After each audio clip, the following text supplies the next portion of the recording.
नमस्ते। चलिए आज बात करते हैं एक ऐसी कहानी की जिसमें रहस्य है, दर्द है और आखिर में उम्मीद की एक छोटी सी किरण भी है। ये कहानी है एक पुरानी हवेली की जिसके राज आप कह सकते हैं दशकों से उसकी दीवारों में ही दबे हुए थे। और कहानी की शुरुआत होती है इन कुछ अजीब रहस्यमयी शब्दों से। ये मेरा खजाना है, मेरी बेटी। सोचिए जरा, ये शब्द एक बूढ़ी औरत के मुंह से निकले थे और इन्हीं शब्दों ने एक बहुत बड़े लालच और एक बहुत ही भयानक सच का दरवाजा खोल दिया। तो चलिए हवेली की इस कहानी में थोड़ा और गहराई से उतरते हैं। देखिए, हम बात कर रहे हैं पुनपुर गांव की। अब ये एक ऐसी जगह थी जो अपनी खूबसूरती के लिए, अपनी शांति के लिए जानी जाती थी। लेकिन हर खूबसूरत चीज में एक अंधेरा कोना होता है ना? और यहाँ वो कोना थी पुरानी हवेली। तो मतलब एक तरफ तो ये खूबसूरत और शांत पुनपुर गांव था जहां लोग बिल्कुल सादा जीवन जी रहे थे, और फिर दूसरी तरफ थी वो हवेली, डरावनी, रहस्यमयी। गांव के लोग उससे बहुत डरते थे। पता है क्यों? क्योंकि उनका मानना था कि वहां कोई अजीब डरावनी सी बुढ़िया रहती है और उसके पास जाने की हिम्मत किसी में नहीं थी। और फिर इसी शांत माहौल में एंट्री होती है 4 नए लोगों की।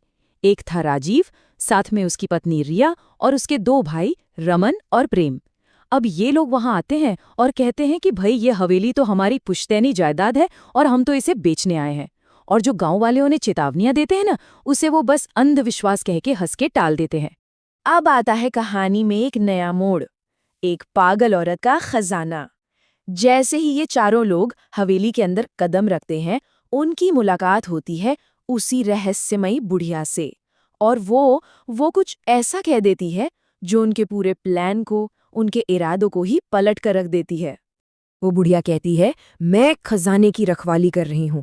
और बस यही वो शब्द था, खजाना। इस एक शब्द ने राजीव और उसके भाइयों के दिमाग में लालच की आग जला दी। हवेली बेचना, अरे वो सब तो भूल ही गए। अब उनका बस एक ही मकसद था, उस छुपे हुए खजाने को किसी भी तरह ढूंढ निकालना। और देखिए मजे की बात, इस खोज में वो अकेले नहीं थे। उन्होंने गांव वालों को भी मना लिया जो पहले तो बहुत हिचकिचा रहे थे। वादा क्या किया कि अगर खजाना मिला ना तो सबको बराबर का हिस्सा मिलेगा। और बस दौलत का लालच इतना बड़ा था कि गांव वालों का डर उसके सामने छोटा पड़ गया।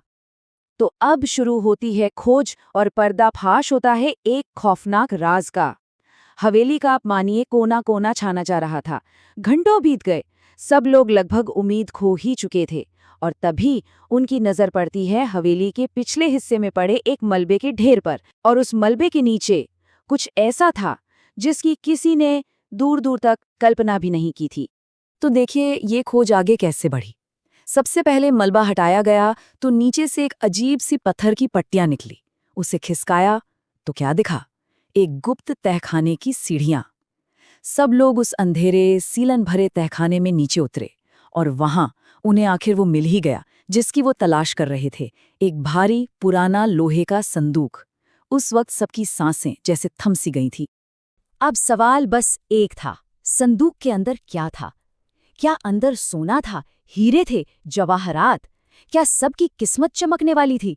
सबने मिलकर उस संदूक को खोला और अंदर जो दिखा वो कोई खजाना नहीं था। वो एक भयानक, दिल दहला देने वाला सच था। संदूक के अंदर सोने के सिक्के नहीं बल्कि एक मासूम बच्चे का कंकाल था।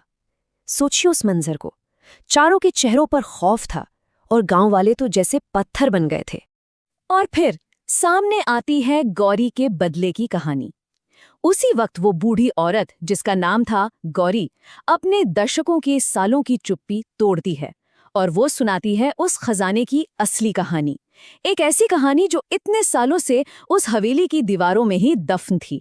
हुआ ये था कि गौरी की खुशी उसी दिन मातम में बदल गई थी जब उसके परिवार ने बेटा न होने पर उसकी बेटी को एक बोझ समझ लिया और बेटे की चाहत में उसके पति ने एक तांत्रिक के कहने पर अपनी ही मासूम बेटी की बलि दे दी।